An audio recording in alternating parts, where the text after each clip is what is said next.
Good afternoon. Thank you to those of you who are joining us here in person. Thank you for those of you who are watching us online from around the world, and to those of you who will watch this video in the days and weeks to come.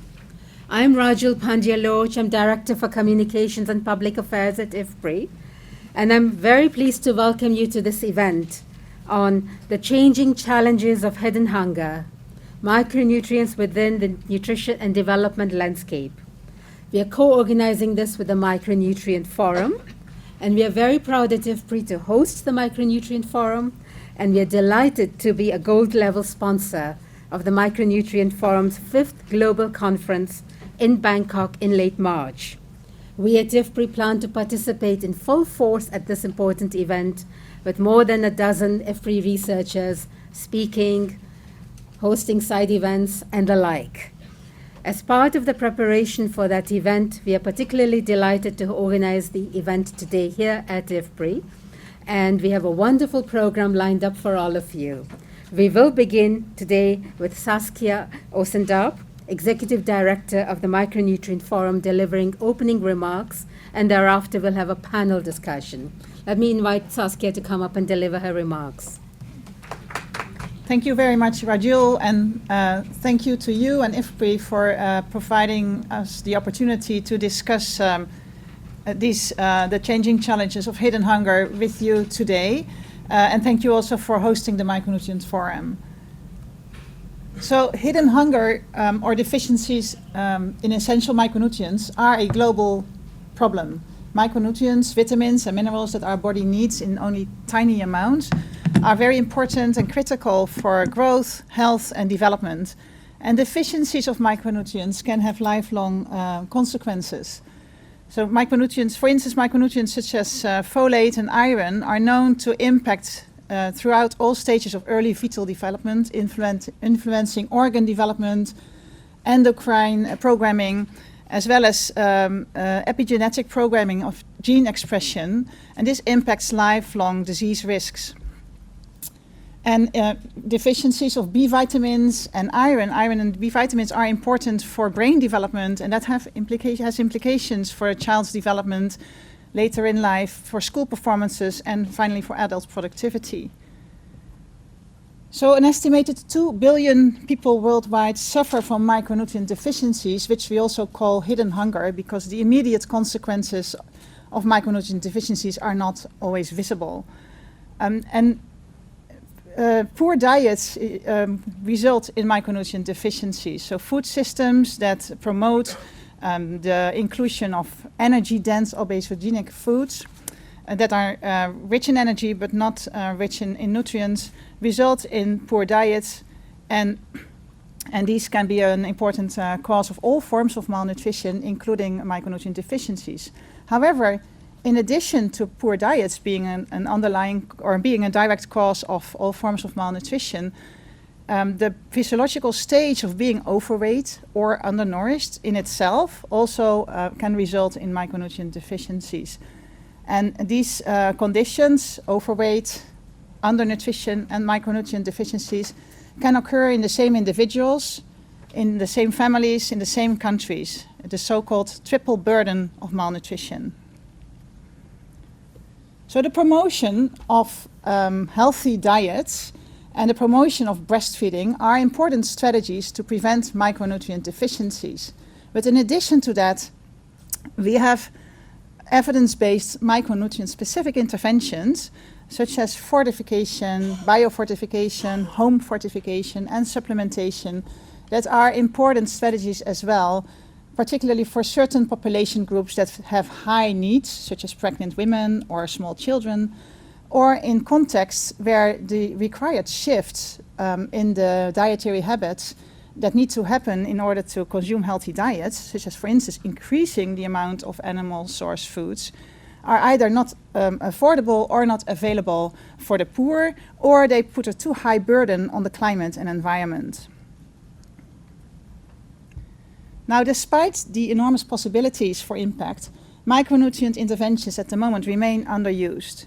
And they are the most cost-effective investments that we have in global health. That's known since 2008 when the Copenhagen Consensus came out. And later research from John Hoddenett and colleagues here in IFPRI demonstrated that a package of interventions, including micronutrient interventions that are required to scale up nutrition, have a 16 times return on investment. And yet investments for micronutrient-specific interventions remain low. ODA funding since 2015 on these interventions have gone down. The current global challenges that exist in nutrition and other development goals, they call for integrated multi-sectoral strategies that are implemented across the food system. And these food systems need to lead to healthy and sustainable diets for all. And micronutrients are a key element of healthy diets. And we know that the different stages, at every different stage of the food system, that's impacting the micronutrient quality of the diet. But we lack still a basic understanding of exactly how micronutrients are impacting the quality of the diet at every single stage of the food system. And yet there are opportunities to improve micronutrient nutrition along this entire food system. Agriculture, for instance, delivers micronutrients into the food system through the development of nutritious crops or healthy soils.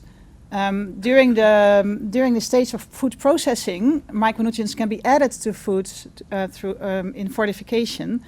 And in markets and retails, as well as in the homes during storage and cooking at home, the prevention of perishing and food waste can help to retain micronutrients in the food. And finally, at the family table, healthy eating habits and good breastfeeding practices can help to improve micronutrient intakes of all members of the family.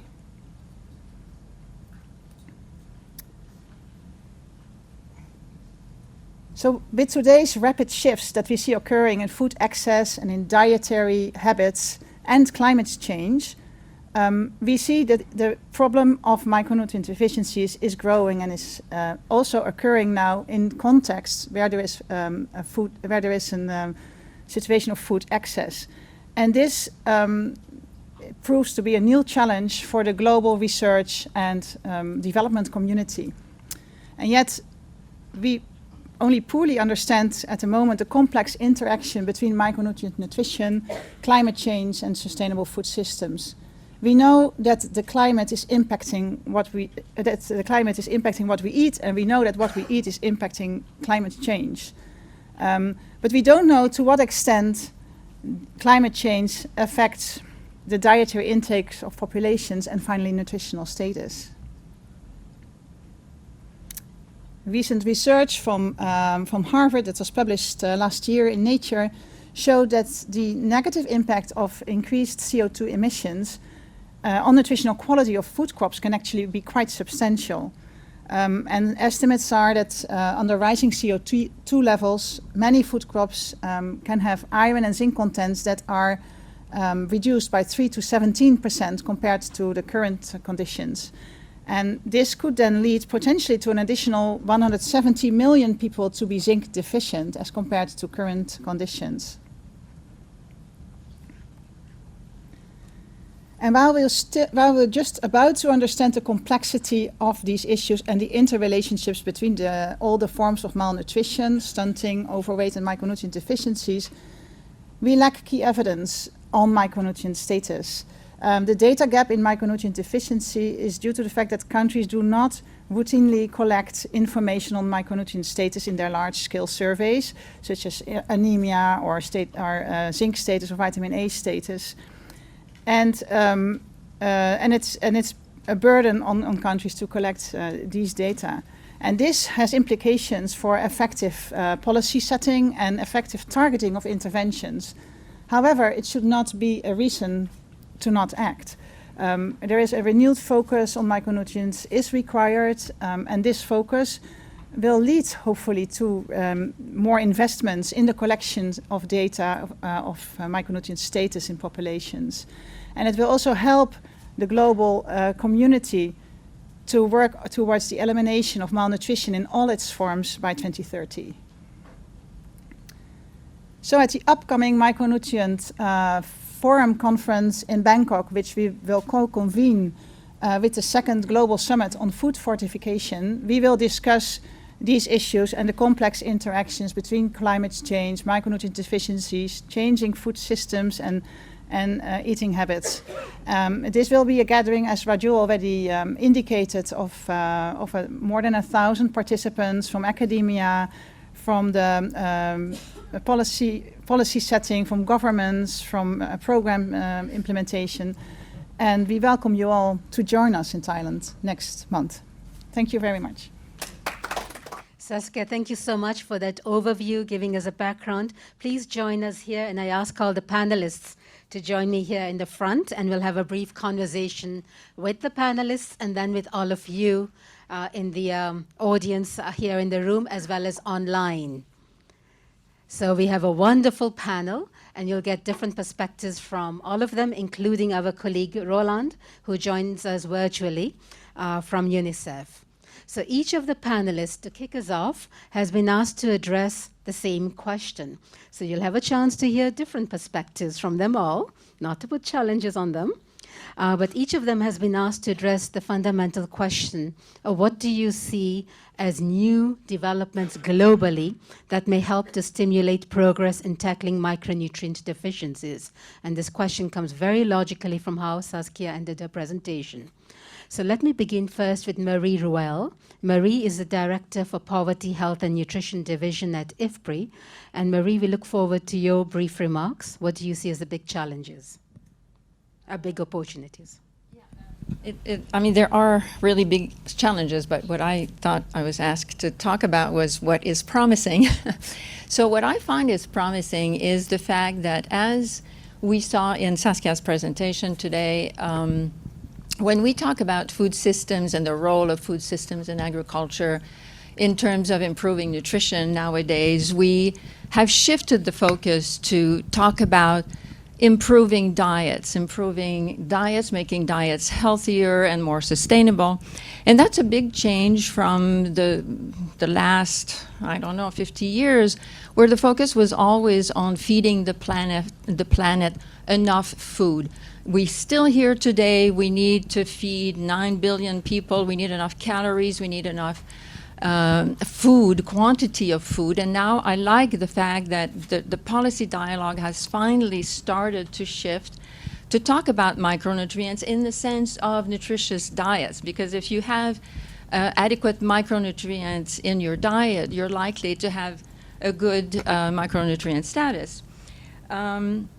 The Lancet series, the recent Lancet series on the double burden of malnutrition also makes the point that poor quality diets are a major common driver of all forms of malnutrition. So we're talking about micronutrient deficiencies, but also stunting in children and wasting and underweight in women and overweight. They all have poor diet quality.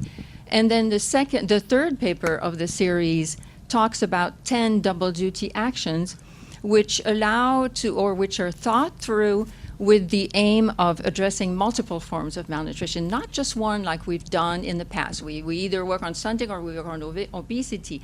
Now we're talking about addressing multiple forms of malnutrition through multi-sectoral actions in agriculture, in social protection, in education, in health, of course, by bringing in counseling and demand-side interventions like counseling on healthy diets or other demand creation for people to have better diets, more healthy diets, but also on the supply side. So these actions refer, again, to improving diets, improving the production of nutritious food, as well as the consumption of nutritious foods that make up a healthy diet. Thank you. Marie, thank you very much. Same question now addressed to Rob Bertram, who is Chief Scientist with the Bureau for Food Security at the United States Agency for International Development, USAID. Promising developments. Thank you very much, Rajul, and good afternoon, everyone.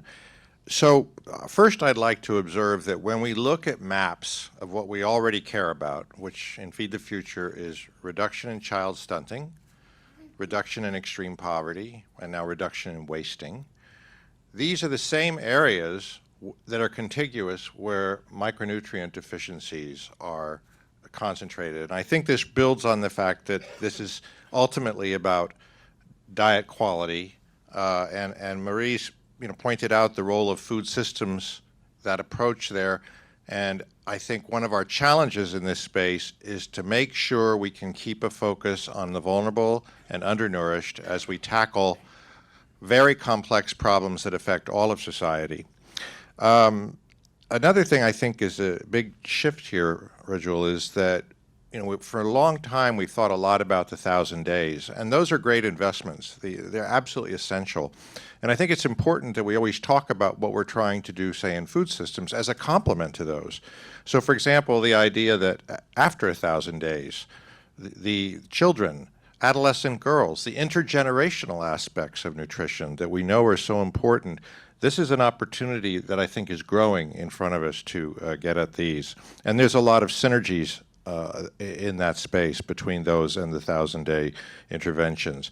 I think we need to use all the arrows in our quiver. So I'm excited about biofortified foods, especially if we can attach a value proposition to them. And the same thing with animal source foods, horticulture, legumes. All of these have great value propositions and are also really attractive opportunities for the rural poor, where poverty and stunting are most concentrated, and wasting too, even in some non-crisis areas. So I see a convergence here that can really pay off. I do want to flag that attitudes towards science are perhaps not yet clear in terms of what we're willing to accept in terms of our food, but I'm very heartened by Impossible Burger, which when somebody complained that it was GM because of the heme molecule in it, they said, well, so what? It's really good. And so I'll say more about that in the next round. Thanks. Rob, that was tantalizing. Thank you. Let me come to our third panelist, and that is Roland.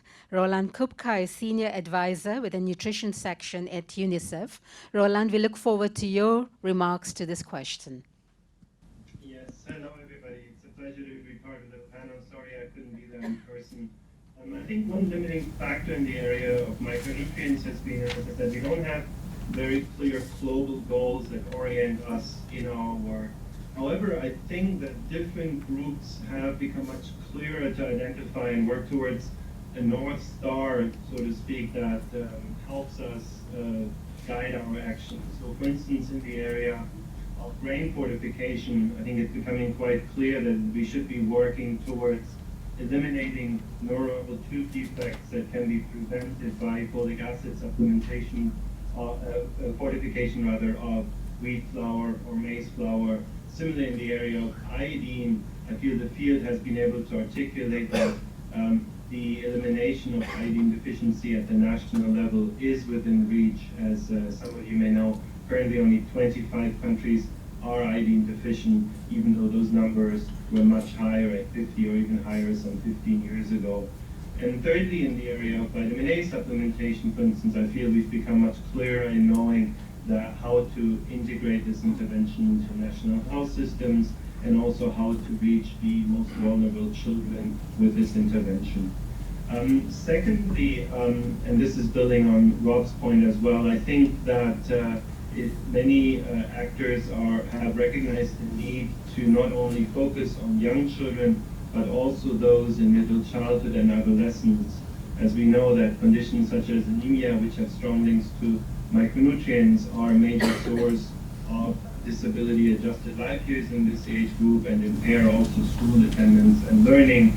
And at UNICEF, we observed that many governments have started to put in place efforts to address the burdens of malnutrition in this age group.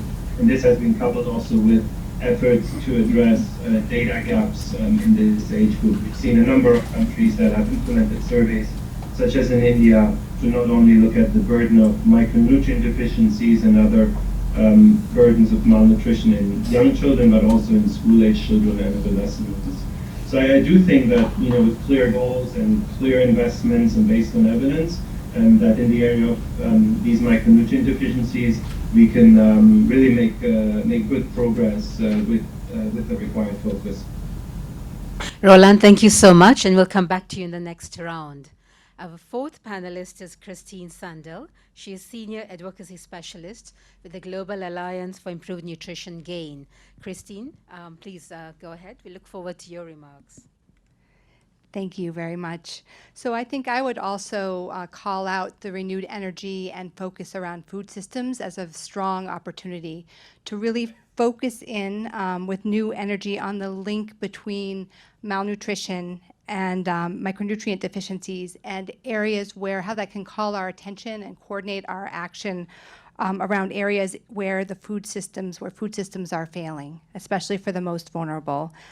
I think that this increased attention to food systems can help to better align the nutrition, those of us working in nutrition, with the broader development community, which is increasingly orienting around country-owned priorities and plans and integrated strategies that countries themselves are crafting, and I think this is where the donor community is increasingly as well.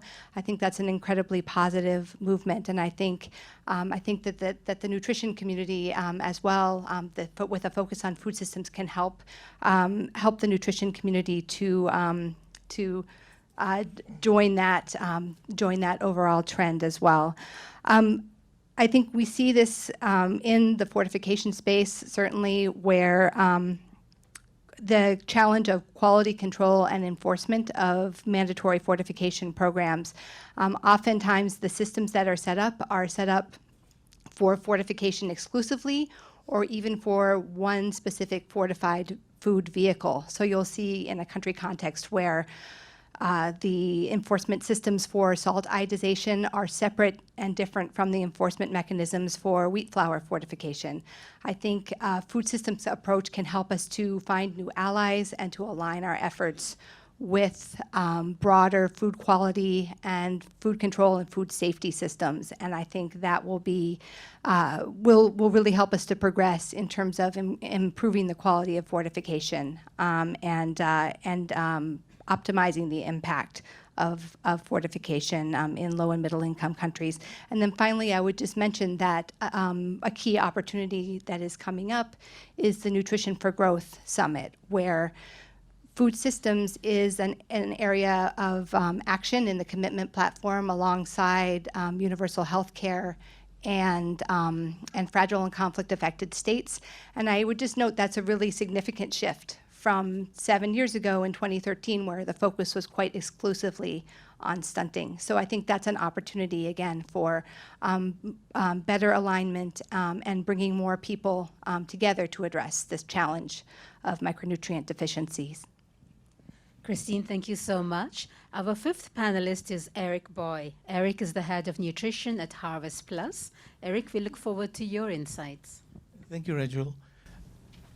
For agriculture to be able to feed an additional 2 billion people by 2050, not only productivity efficiency needs to increase, but also the quality of the food that's produced. And a lot of this food must be public goods.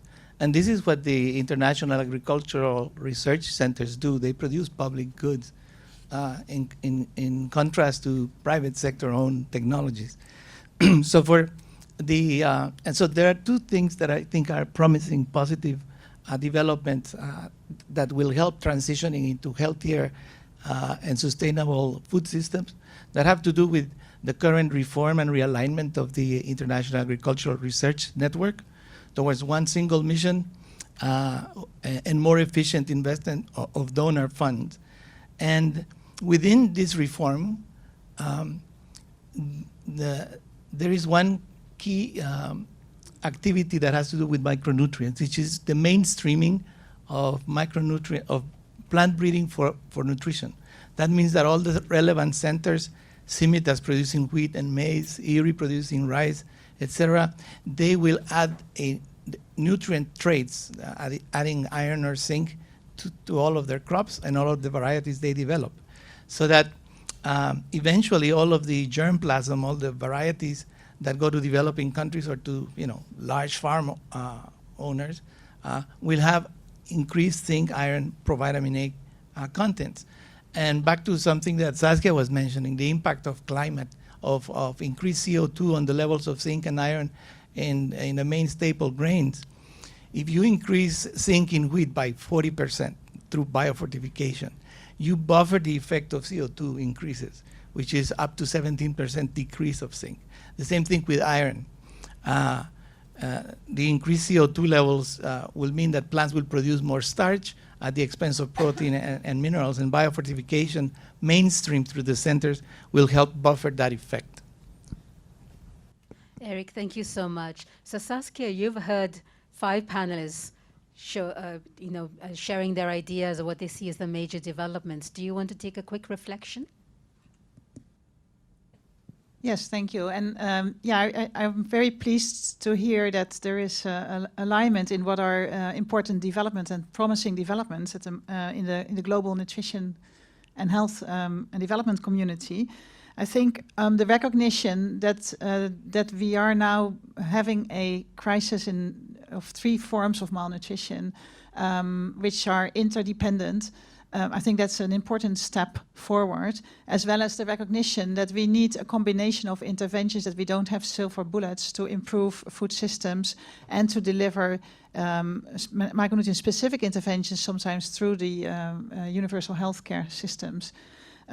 So I think also that the recognition that we have, that it's important that we fill the data gap in micronutrients status specifically in order to be able to track progress, in order to be able to inform policies and to guide interventions and to target interventions. I think that's also an important promising development. And then, as Kristen was mentioning, the Nutrition for Growth Summit, which will happen later this year in Tokyo, I think that's an important platform where we can combine all this together and call for smart commitments from donors and other stakeholders, both at the level of universal healthcare systems, because that's one of the platforms, as well as at the level of the food systems to help mitigate these issues.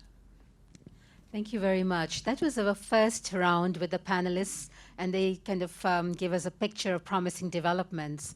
In the second round, I have specific questions for each of our panelists. So let me do that, and I know that several of you would like to come in and make your own remarks. So let me come there. I'd like to begin first with Roland. And Roland, the question I have for you is, for the first time ever, the 2019 State of the World's Children Report, UNICEF's flagship report, chose to focus on children, food, and nutrition. What are the challenges children and their families face in micronutrient nutrition, and how are children's rights and nutrition related? We look forward to your remarks, Roland. Yeah, thank you for that. I mean, as many of us may know, 30 years ago, the Convention on the Rights of the Child spoke of the need to provide children with adequate, nutritious foods to combat different forms of malnutrition. And on our side, we feel that that goal has not changed, and that the rights-based approach remains very relevant and powerful as we try to put in place the right policies to improve children's diets. So this rights-based approach therefore also underpinned the State of the World's Children report you mentioned, which sought to increase our understanding around the causes and consequences of child malnutrition, and also to highlight what governments, businesses, families, other stakeholders can do. So in the report, we describe that far too many children are eating too little of the food they need, such as fruits, vegetables, animal source foods, or fortified foods, and way too much of food that they don't need, for instance, unhealthy, ultra-processed foods. And that's one of the reasons why 1 in 3 children are not growing well, and hundreds of millions of children under 5 are continuing to suffer from micronutrient deficiencies. So in the report, we therefore called on food systems to better deliver for children and to meet children's rights, for instance, by empowering families, children, and young people to demand nutritious foods, to drive food suppliers to increase the supply of healthy foods, to build healthy food environments for children, especially where they eat, learn, and play, and also to mobilize other systems such as social protection and education systems, health systems, or systems, and all of that then should be underpinned by stronger data systems. So So in the report, we really feel that the rights-based approach is very important for healthy diets. But given the changes we observe in food systems, also with regard to other rights, for instance, when we look at marketing of foods, that we also ensure that we protect children's rights to privacy and to protection from exploitation. So therefore, again, we feel that the rights-based approach as it comes to nutrition and micronutrients continues to be very timely. Roland, thank you so much for sharing those. I'd like to move then to Christine next.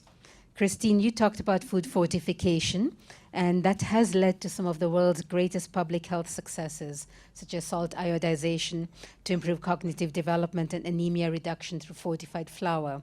Yet consumption of fortified foods, especially by the most vulnerable, is still low. Where do you see food fortification fitting into the food systems approaches?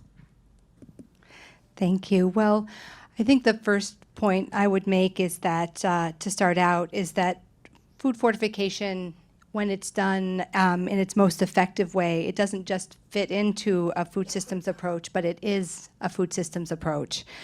Because a well-designed and well-implemented national food fortification program is embedded in the food system, and it targets a staple food vehicle that is widely consumed and is centrally processed so that it can reach the maximum number of people, so that it can help all boats to rise in terms of micronutrient intake, and also so that it can plug some of the gaps where food systems as they currently are not working well for everyone, and especially the most vulnerable.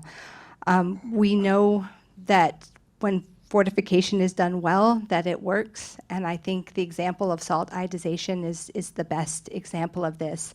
Roland mentioned the amazing reduction in iodine deficiency. The recent figures that I found from UNICEF and the Iodine Global Network showed that 6 billion people around the world, so that's over 3/4 of the world's population, are currently consuming iodized salt, either through salt that they're buying and using in their cooking and to season their food, or through packaged foods that they're consuming that contain iodized salt.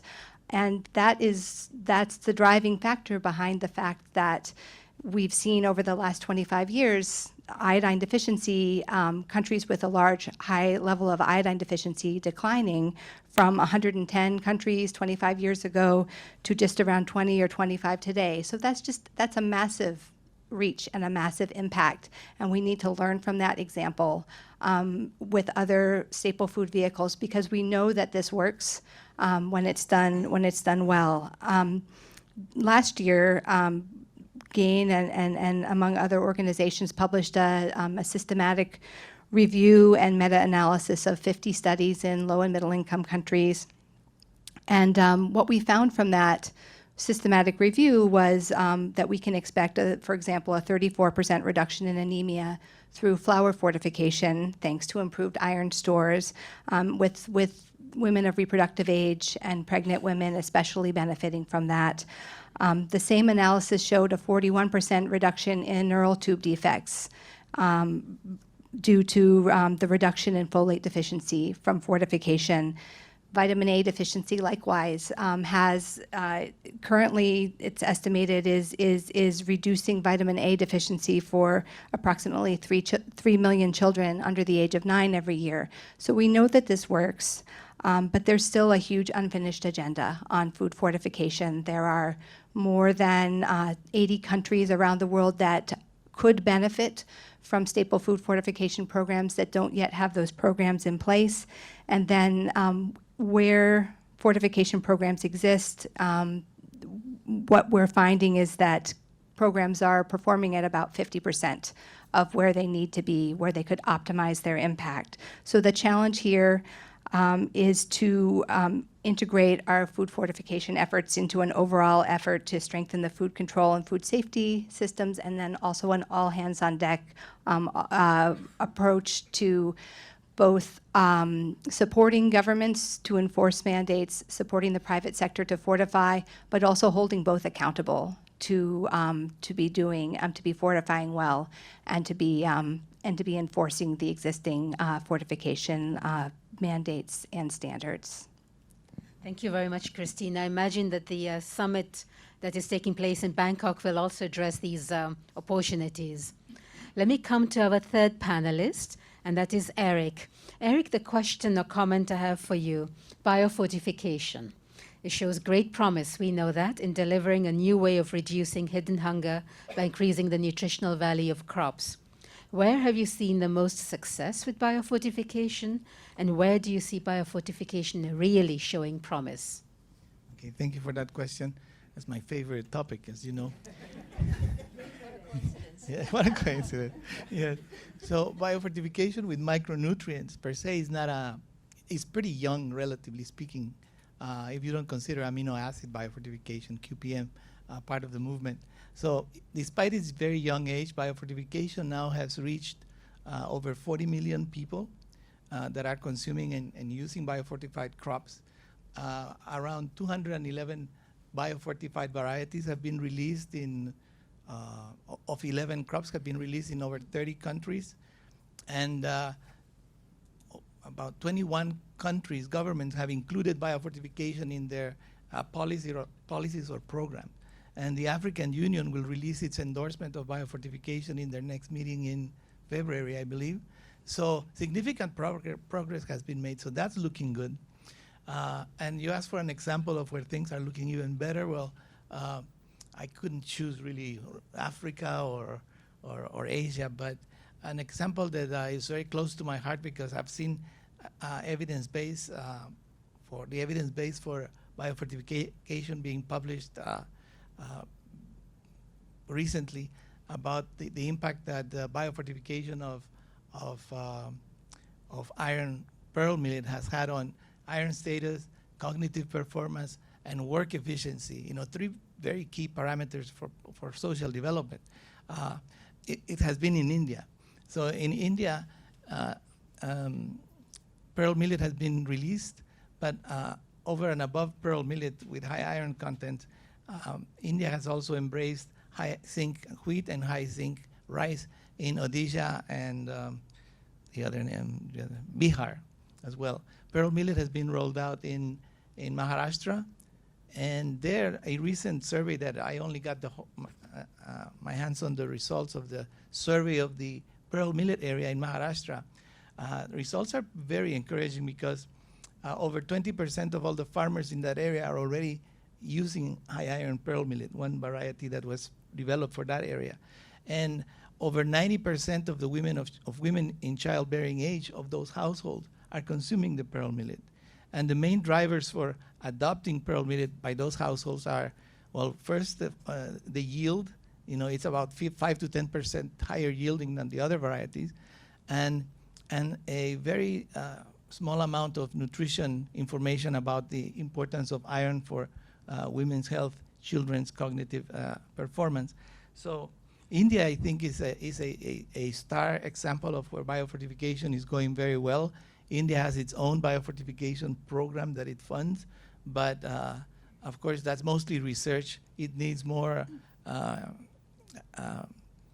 funding for its own deployment of biofortification throughout the country so that impact will be very significant. Erick, thank you very much. That's very inspiring. I think all of us are eager to know more and see further spread out.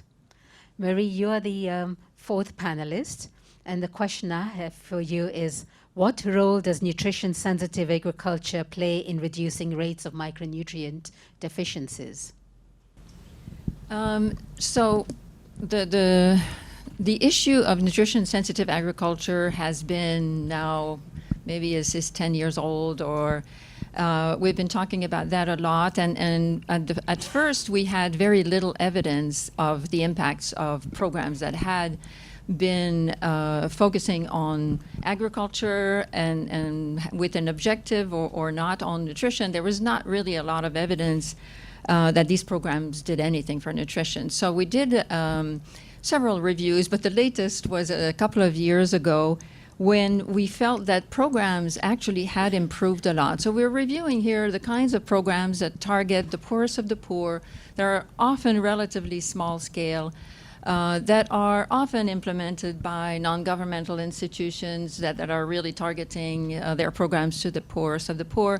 And in the recent waves of these programs, they had a much better understanding of what they wanted to achieve in terms of nutrition outcomes. And they all focus, I think all focused on empowering women as well, because it had been shown before that if you do empower women in agriculture, you're more likely to have impacts on nutrition of children and nutrition at the household level. So our recent review looked at all of these kinds of programs. So there are like homestead food production systems, home gardens. There's been some nutrition sensitive value chains, irrigation projects. And we looked at the impact of those, which were, as I mentioned before, really improved compared to programs before. And their evaluations were better as well. So it was a lot better, more rigorous evidence that we could review. And what we find is that, first of all, these programs all have the aim of increasing production diversity. So they want households to produce more diverse foods. They focus often on micronutrient-rich foods, green leafy vegetables, vitamin A-rich vegetables, fruit sometimes, and eggs and small animals. So they really aim at improving access for the households to these nutrient-rich foods. They also, as I said, most of them focus on improving women's empowerment, and the objective is to improve consumption as well of these foods so that their diets are more diverse and that they get more micronutrients in their diets. And what we find is that with these improved programs and improved evaluation designs, we really find impacts on all of those things. We find impacts on production diversity, on consumption diversity, and where measured on the biomarkers of vitamin A, for example, or iron. And so they have been eating these food and their micronutrient status has improved.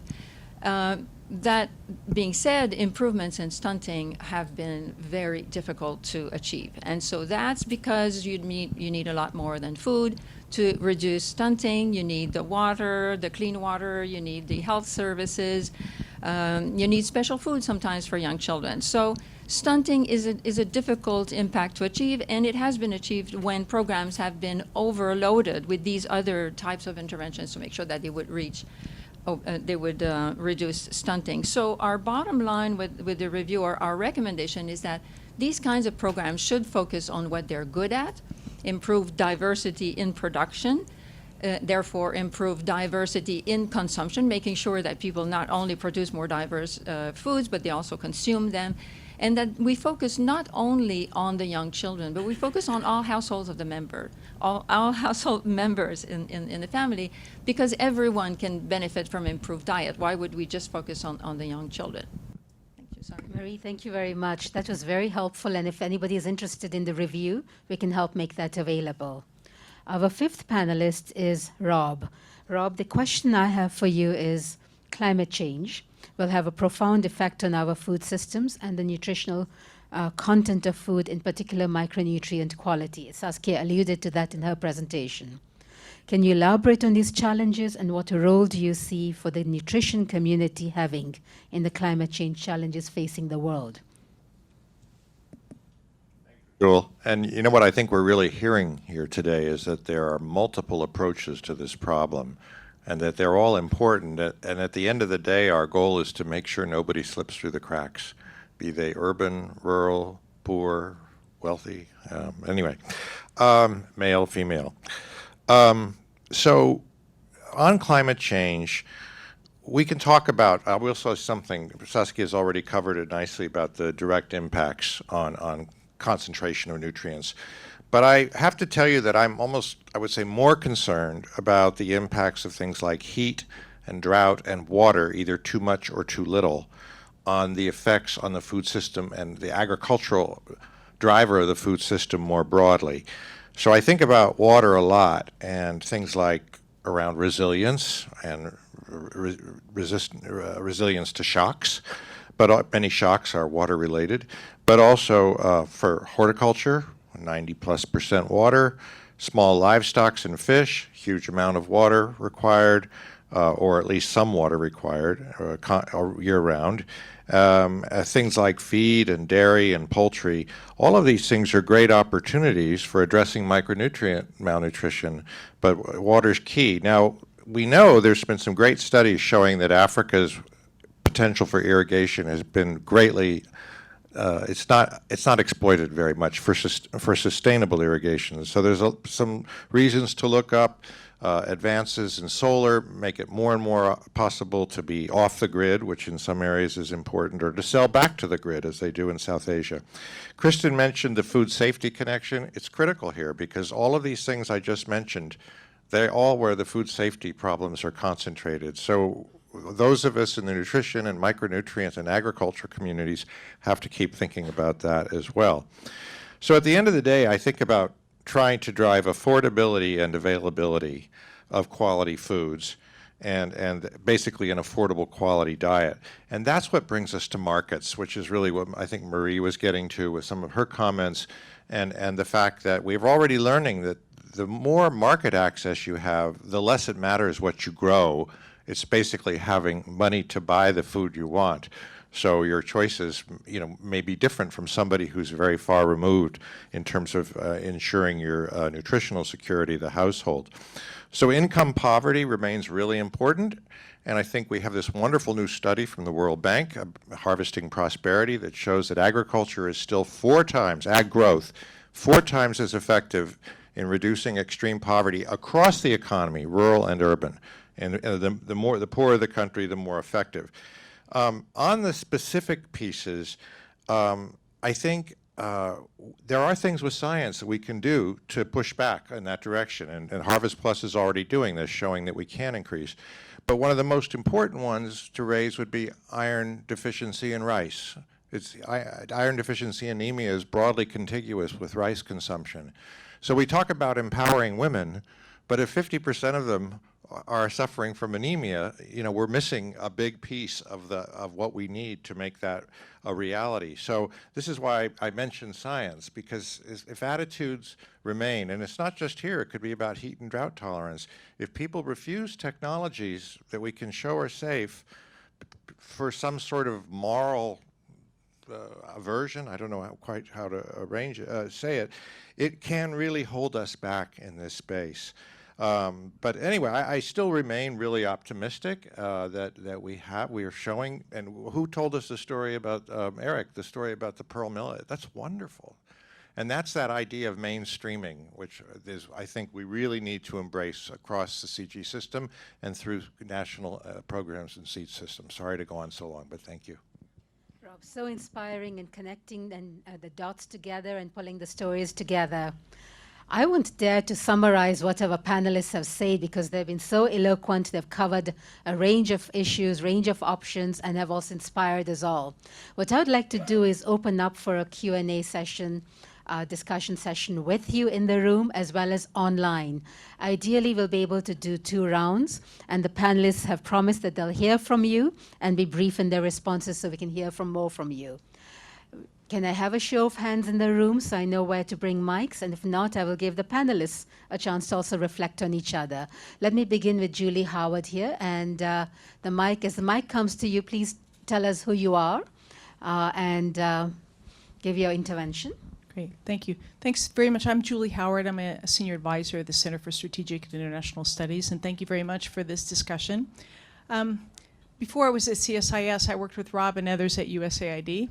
And I have to say, for my time there, I'm sort of haunted by the experience of Guatemala, which doing very, very well in exporting vegetables to the U.S.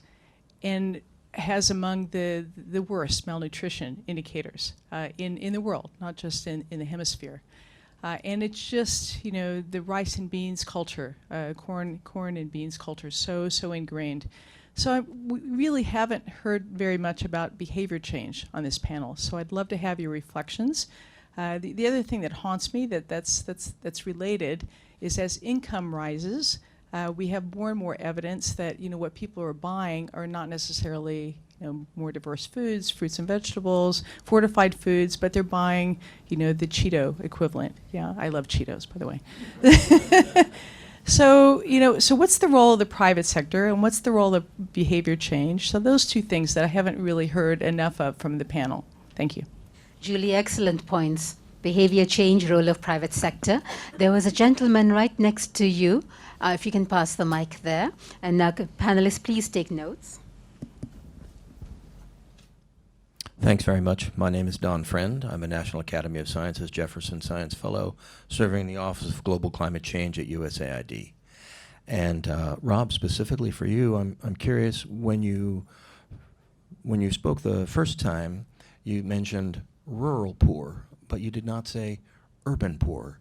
So I'm curious, is this only a rural issue, or is this simply AID's focus mostly on rural environments? Because in my experience, we see malnutrition, if anything, it's growing even worse in urban areas, particularly as those expand. And if the whole panel could think about and maybe address tackling the coming flood, no pun intended, of climate refugees who are going to be moving away from coastlines, coming to secondary and tertiary cities and big cities. And how are we going to address this growing huge slums? Thank you. Thank you very much. Urban poor, climate refugees. I hope several panelists will reflect on that. Anybody else in the room who wishes to make any... Aulo. I see Aulo up there. Pamela, will you pass him the mic? And then somebody at the back too. Thank you. This is Aulo Gelli from IFPRI. I also have a haunting question, and it's to do with maybe something that we haven't really discussed, but it's really the political economy or the politics. So like 2 weeks ago, the US government decided in one fell swoop to roll back regulation on school lunches. So basically, stopping the fresh foods and vegetables that could potentially improve the diets of 30 million children every day who receive a school lunch. So this is in the context of a country that has 15 million obese and overweight kids. So what can we do? Science is great, but what do we do in the face of these kind of bad policies or bad politics? Thank you. Thank you, Aulo, for that easy question. I think, Julie, you had your hand up at the back. Thank you, Julie Kurtz, research analyst at IFPRI. I was wondering, a little bit building on Julie's question about behavior change and wondering about the role of the culinary arts and thinking about how the diversity of food that we want to eat, how that contributes to taste, and wondering too about biofortification, if there's this tension between using a very simple and scalable strategy to address micronutrient deficiencies, but maybe it focuses away from the kind of behavior change of diversification of diets and some of the opportunities that might be available in culinary strategies. And I was thinking just even the example of salt being one of the most effective forms of biofortification, and partly because it makes food taste good. So if you could just speak a little bit to culinary arts.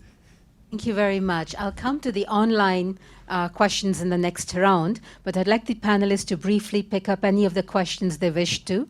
I know we won't be able to address them all, so you have my permission to be selective. And Roland, would you like to come in first? Yes, hello. Thank you for the good questions. On behavior change, my read is actually that as a nutrition community, we've for a long time focused perhaps exclusively on aspects related to behavior change when it comes to the quality of diets of children. And I think it's only recently that we're understanding that those efforts on behavior change need to be coupled with issues related to the convenience of food, the availability of food, also the cultural factors, the social aspirations. So I think what's really needed is to be able to put all these things together so that these foods are affordable and accessible, including in cases as Julie, you were describing in Guatemala, where these foods may be grown but are then exported. On the question on the political economy, I'm not sure that I have an answer other than that I feel a lot of times nutritional problems that we're trying to solve are technical problems, but they're indeed hugely political problems. And I think our responsibility, therefore, is to make nutrition more political, to therefore also garner the commitments we need by leaders, by governments, by industry, such as in efforts such as Nutrition for Growth. Roland, thank you. Let me walk down the panel this way, and the next time I'll go the other way. Marie? I don't want to steal the question on Guatemala from Erick, but we still share a lot of interest on Guatemala. I have lived there for 6 years in the 90s, and I was also incredibly struck by the level of stunting. I was tall there, and you know, only time in my life. Every child was, I mean, communities were so stunted, and it was not just in the mountains and the poorer areas. There definitely is an intergenerational effect of poverty and malnutrition of the mother having small children, and that's never going away because that stunting is not going away. It takes many generations for them to catch up. Another hypothesis that has not really been verified, certainly not by me, and I don't know if Erick, you know more about it, but I suspect that aflatoxin is possibly a real problem there because they eat maize, and if they have a little money, they'll add some frijoles, but they really eat an incredible amount of maize, and it's possible that the maize is contaminated and that it affects their growth. And the other thing that I've noticed is that whenever even the kind of more richer people that lived in the mountains of Guatemala, even with greater income, they still lived in terrible conditions. They had no water, they lived in dirt. I mean, the environment was really, really contaminated, and that was not changing very fast. And so, you know, this is really a whole other situation that you find there, and it's inequalities and inequity, and it's, as I mentioned, the intergenerational transmission of poverty and malnutrition. But you can continue on and add things. You are the expert after all. The BCC, I also agreed with the comment made by Roland on... Oh, sorry. I also agree with the comment made by Roland on BCC that we have focused on the first 1,000 days, but mostly on the child in the first 1,000 days with all of our BCC. We have focused on infant and young child feeding practices. We have indicators to measure, and we target those indicators. We want to improve those indicators, so all of the communication material is done around promoting behaviors that are related to these indicators that we can measure. And now we're talking about diets of the whole family. We're talking about changing the way people think about food, what they purchase, what they eat, and the family diet. And we really don't have the BCC materials yet. And I think we're going to have to go way beyond interpersonal BCC and try to use more dramatic techniques like those used by the private sector to deal with changing behaviors. It's a long topic. Any question? Okay, so I will not belabor on Guatemala because Marie said most of what is known about the determinants of the problem and the fact that those haven't been adequately addressed to reduce the 50% prevalence of stunting that affects children in Guatemala. I would like to, on the other hand, address a question about biofortification not addressing the dietary diversity. And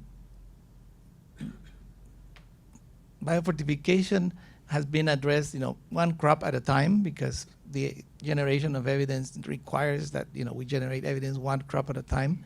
But we are now at a stage where we're testing multiple crops being used by the same population in India, in a small town in Mandapalli, Andhra Pradesh, where we're using a pretty attractive menu of at least 20 recipes made with orange flesh sweet potato, high iron pearl millet, and high zinc wheat flour. This is whole wheat flour, which is what we encourage, not ultra refined flour. And those are the first steps towards encouraging using what you already consume to to increase the diversity and the nutrient density of the diet. Of course, dietary diversity is the gold standard that we should all aim for, but we don't discourage it. It's just not our main role to provide the really large resources required for families to have access to diverse diet every day, through different seasons all the time. So that would be my take on how biofortification improves variety, diversity, although not necessarily dietary diversity. Thank you. Saskia, would you like to come in on? Yes, thank you. I think also to come back to this this question, what about biofortification? If we focus on biofortification, don't we lose the focus then on behavioral change? And I think, as was explained before, we have people here representing different interest groups. I think from the Micronutrients Forum's perspective, when we look at the issue, we are very happy to see that there's an integration actually now of approaches across the food systems in combination with healthcare systems, and that it doesn't mean that if you focus on one intervention that you dismiss the other. I think it's we have gained insights that just focusing on one single silver bullet is not helpful, and in some situations, in some situations, just focusing on behavioral change will also not lead to the required outcomes. I think women empowerment has not been mentioned, but we know, particularly for nutrition-sensitive agriculture, that is an important element to make sure that when income increases, that it is being spent on feeding the families rather than on other activities.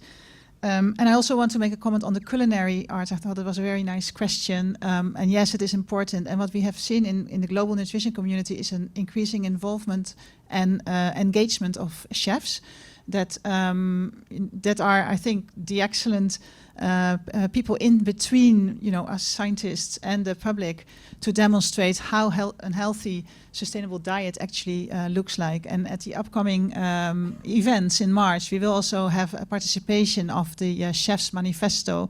This is a selection of world chefs who have gathered behind the SDG 2 calls and really want to contribute from their perspectives towards eliminating all forms of malnutrition. And they will come there to demonstrate also to the participants how that looks like. So thank you. Rob, you next. Thanks, Rajul. Just a few quick comments on the questions. Rural, urban. Generally speaking, urban poverty and undernutrition, rural poverty and undernutrition, extreme poverty and undernutrition are worse than in urban settings. The advantage of being an urban dweller in Asia is a little less than in Africa. In Africa, it's really concentrated in the rural areas.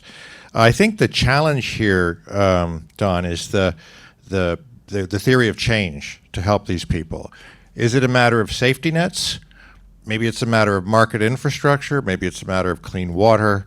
But it's not that people in agriculture don't care about it at all. And in fact, as we said, this agriculture growth has a very desirable effect of impacting incomes across the economy, partly because it makes food cheaper and more affordable for the very poor. And the poorer you are, the more you spend of your meager income on food.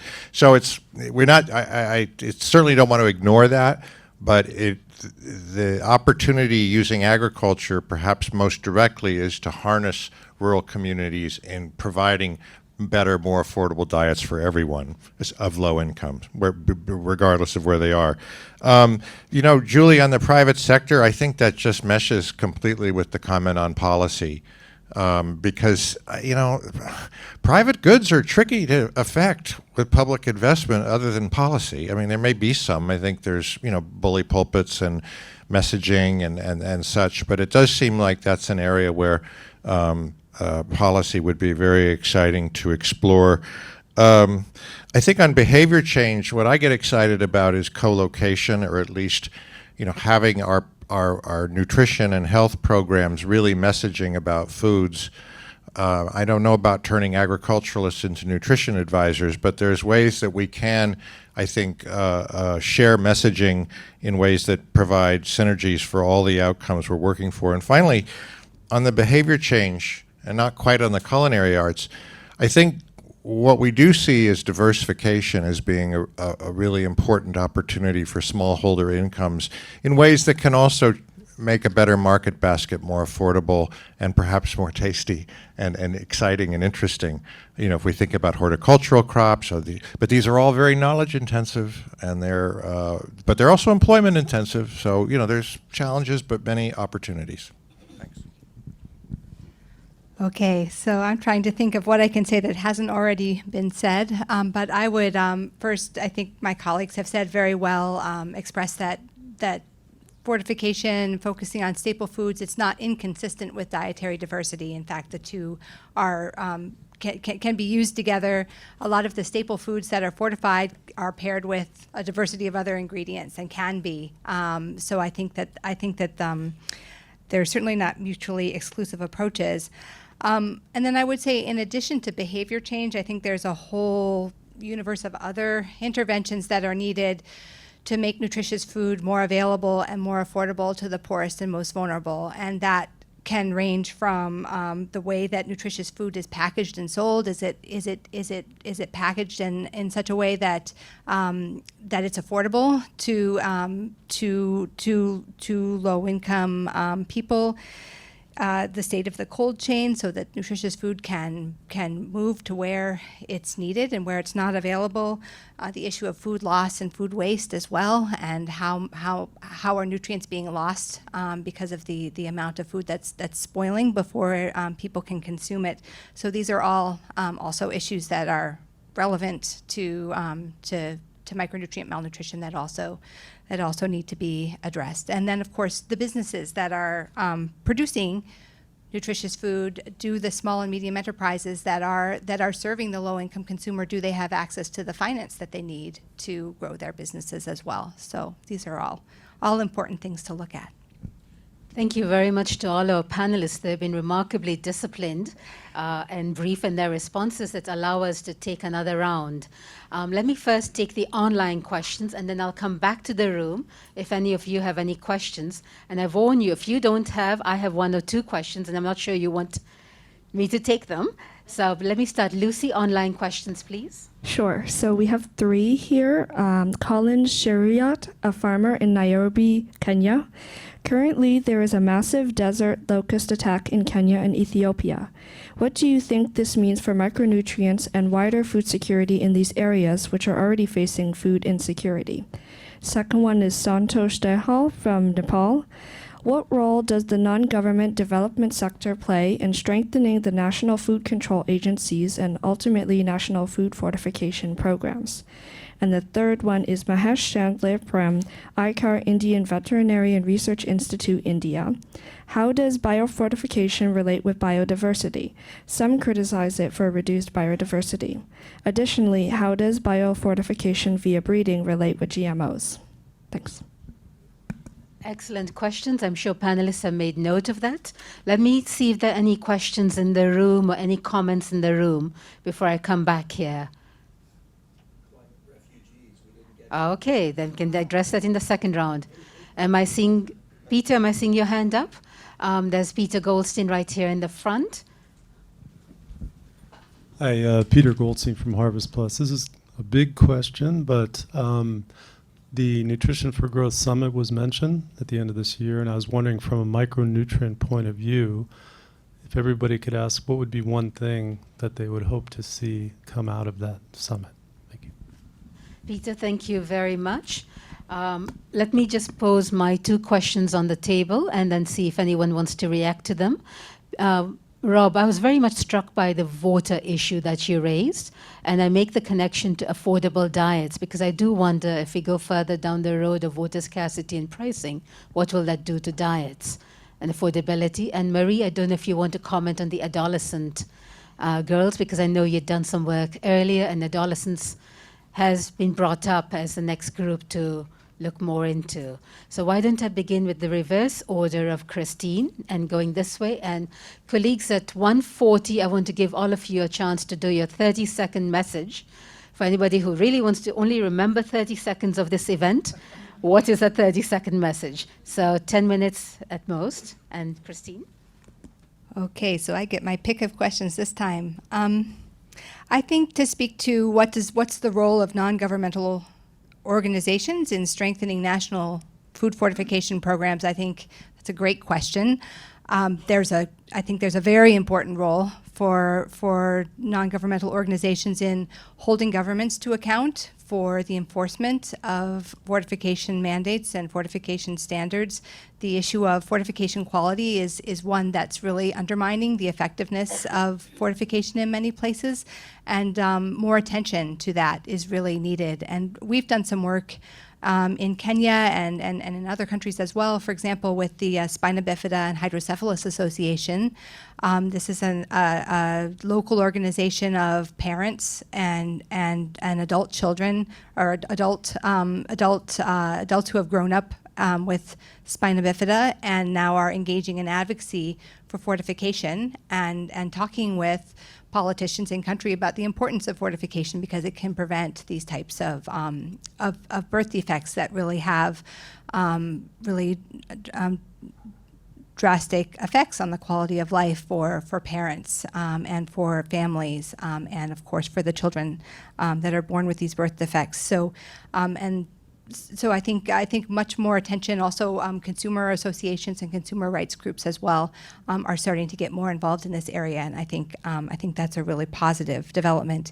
And then in terms of N4G and what we would hope to see come out, I think I would really like to see a stronger participation by countries coming to N4G, implementing countries and making commitments around what they plan to do to fight micronutrient deficiency and to improve nutrition in their countries, and sharing their plans and their strategies and their commitments. And then would like to see then donors getting behind those commitments.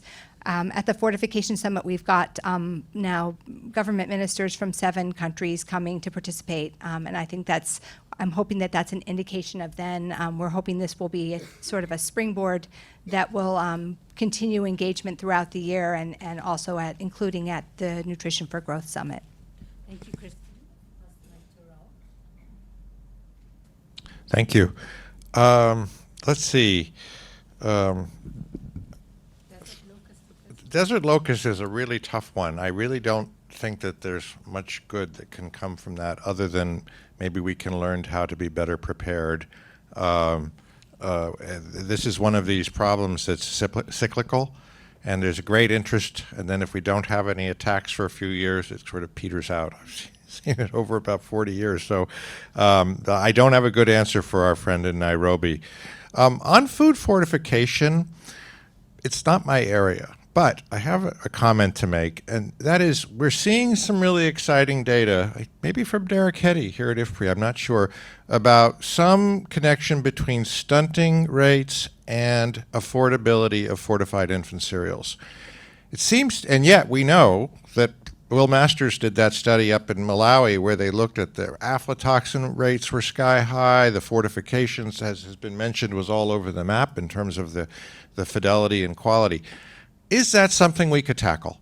Could we do the math on that, Rajul, and figure out how many kids we could help by really focusing in to help countries ensure that fortified infant cereals delivered what they said they would, and that they were of the standards and affordable to really get at that? And I think that would, given how much work women shoulder in the households, I think these kinds of having confidence in those tools, not at all, trying to steer people from breastfeeding. This is for, later on. But anyway, it's a question.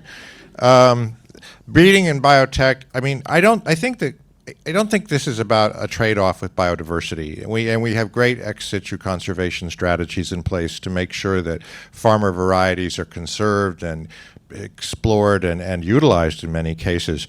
But there's a lot we can do by putting genes together that aren't in one variety, and in some cases pulling in, for example in rice, pulling in a gene from maize to confer provitamin A content. So I think there's 2 ways you can look at this, but I think we have safeguards in place to protect biodiversity. I'll stop there. So yes, thank you. On the question from Nepal on the role that NGOs can play, I think NGOs can play an important role to create demand for healthy diets all throughout, from the household level all the way up to the government level, and thereby creating a need for regulations when necessary, as well as delivering interventions that have, are proven to be effective through their programs. And I think when it comes to our hopes for the Nutrition for Growth Summit, to add on what Kristen already said, I think this is a unique opportunity this year. We have 10 more years to go until 2030, when we are supposed to meet the SDG goals. It's a unique opportunity to now come forward with smart commitments. I think there is a stronger call and need for integrated solutions. We shouldn't forget about the unfinished agenda of some of these evidence-based interventions that fit in food systems approaches, that are actually an essential part of food systems approaches, as well as fit in universal healthcare approaches. And we should address the data gap, because without data we are not able to monitor progress and to track progress, and to target interventions effectively. Thank you. Still have time? Okay, well, Robert already addressed a little bit of the question on biofortification and biodiversity. So I will just say that biodiversity is more than plant diversity. Biodiversity means the number of bird species, the number of insect species as well. And biofortified varieties not only add to the number of varieties, they don't require more insecticides that would kill off insects or birds and disrupt the food chain that way. Biofortified varieties are varieties that are drought tolerant, resistant to pests, and so they would require the same or less inputs that would harm the environment and the biodiversity around the cropping systems. Is there anything? I will not address the refugee question. It's really not a topic that I handle, but certainly I can imagine what it will do to urban areas. And urban areas are really, for the urban poor, they are really facing the worst of all worlds. We haven't talked a lot about the problem of overweight and obesity, and we haven't talked much about the cost of food. You just mentioned but the issues in urban areas are that people are exposed to a world that is very different, the modernization of food systems and all of the supermarkets and the combination of them continuing some of their traditional diet, but adding to it all of the fast food and the not necessarily healthy and certainly not necessarily safe street foods as well. So they're facing these problems, and it's immediately reflected in the fact that there is a lot of co-occurrence of undernutrition, micronutrient deficiencies, and overweight and obesity. It always starts in women in urban areas all around the world. Africa is not paying attention, but with the rapid urbanization that will happen in the next couple of decades in Africa, it will get worse, and the companies, the private sector companies that are invading all of these countries really know how to do this, and it will happen a lot faster than it has in other regions of the world. In Latin America, it took 20 years, but now you can be sure that the industries will be there, the food industry will be there, and will provide cheap, ultra-processed food that's very liked by people that taste good, just like in the U.S., but it will be combining with still serious problems of undernutrition as well. But I'm not responding to the question about refugees, but if we put on top of that refugees that arrive in this environment and that have to look for very cheap food and don't have access to whatever they would like to eat, that will really compound all of the problems. Marie, let me call on Roland for any brief responses. Yeah, I mean, with regard to the role of NGOs and civil society, I do think also that they have a very important role, and specifically also to create demand for the right government policies, be it on mandatory food fortification, knowing that many countries have all the right have the right environment, but these policies are not yet in place, or also to enact other policies, such as with regard to the prevention of overweight and obesity. Secondly, with regard to nutrition for growth, I think one success factor will be to unlock domestic investments, be it on the integration of interventions in health systems, to implement food systems-based interventions such as fortification and to improve diets of children, or also to put in place the right measures to protect the quality of diets in emergencies. So again, this domestic investment piece is going to be a key to the success of IFPRI and for also the micronutrient work. Roland, thank you. Before I call on the panelists to give us their 30-second tweetable message, let me say two things. One, I think, Saskia, all of us want to be in Bangkok with you at this conference. Such rich issues that have been raised here, such ideas that have been raised here, so many different dialogues and options and so forth. I think all of us are very excited by this forum and by the conference and what will be happening there alongside the Food Fortification Summit. So 7 days in Bangkok sounds very exciting to us all. Second thing I'd like to say is a very big thank you to my colleague Ainsley Morris. She is the one who's helped pull together this panel, and Ainsley, you've done a magnificent job. Thank you so much. So let me now come to our panelists. I will start this way. I will give Saskia the final word. So I take Christine, Rob, and then Roland, Eric, Marie, and Saskia. Well, I would just encourage everyone, echoing what Rajul has said, encourage everyone to join us in Bangkok for the second Global Summit on Food Fortification and the Micronutrient Forum. The summit is the event I'm most closely involved in, and we're really prioritizing participation by governments. We have delegates that will be coming from 50 country governments and high-level representation from 8 countries. And we really hope that this will be an opportunity to really start the conversation around food fortification and including biofortification as well, and how we can use upcoming moments like Nutrition for Growth and the Food Systems Summit that's coming up next year as well. So, so look forward to seeing many of you there. Amazing advertisement in 30 seconds. Rob. Rajul, I'm bullish about water and small-scale irrigation, including in sub-Saharan Africa, so we can talk more about that another time. I think we have to keep the human face on this issue.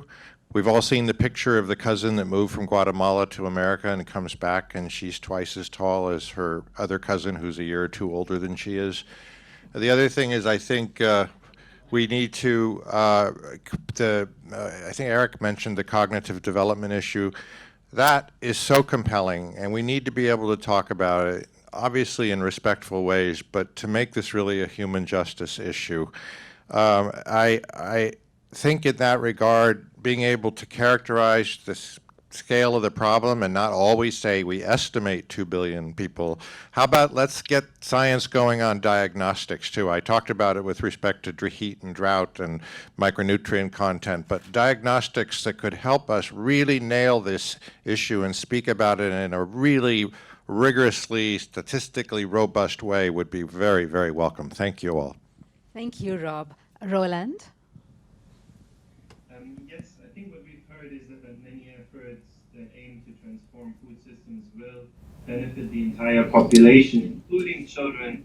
But I think we also need to be aware that children do have special needs and vulnerabilities, and that therefore they may, in certain instances, require special consideration in our discussions on food systems. In this context, I do think that looking at vitamins and minerals as a key marker of diet quality remains incredibly relevant, especially also, and as we've heard, we grapple with drivers such as climate change, and also something we haven't discussed so much in the panel, but also the increasing number and complexities of humanitarian emergencies and that are disrupting food systems and are also endangering the quality of diets and the nutritional status of vulnerable populations, including children. Thank you, Roland. Eric? Microphone. Yeah, so I want to end by saying that there is no silver bullet that we all need to work together and complement each other at the country level, that we need to do things better. In, for example, food fortification, we need to promote whole wheat grain fortification. When we promote salt iodization, why don't we also promote lowering the intake of sodium? You know, double duty actions. So we have the opportunity to work that way, and we should do more of that together. And as far as biofortification is concerned, let's just let the plants do the work, and farmers will decide. I'm going to focus on a small point here. The loss of iron and zinc, for example, that was mentioned in staple crops is indeed disconcerting, but I think food systems have to provide other foods that are much richer naturally in iron and zinc that is also more bioavailable. So I don't think we should be so concerned about the loss of nutrient in crops. And yes, biofortification can help fill the gap, but there are other foods that people just don't have access that are much richer in bioavailable iron and zinc. And that's what the food system should help make those foods more accessible and affordable. Thank you. Saskia, you have the final word. Yes, thank you. So there's very little I can add. I think it's important that we realize now that we have a unique opportunity to tackle all forms of malnutrition if we are able to work more together and align and bring different stakeholders to the table. And we owe that not only for ourselves, but also I think for our children and the future generations of this world. So I like the human face of this. Of these issues, that we shouldn't forget about it. And we have an opportunity in next month in Bangkok and in the upcoming advocacy events, the Nutrition for Growth. There's also a summit on world food systems next year in 2021, where we can bring this up again, discuss this again, and come up with commitments. And would like to finally end with a big thank you for everyone here and also the people in the panel for participating, as well as to IFPRI for hosting us and for co-organizing it and for sponsoring the event. And I would like to also briefly mention a few of our other major sponsors of the Micronutrient Forum, which are USAID, the Bill Melinda Gates Foundation, and Kirk Humanitarian, as well as many others that make this possible, because I think we shouldn't forget that it's important work what they deliver. So thank you. Thank you very much. Please join me in thanking all our panelists and Roland.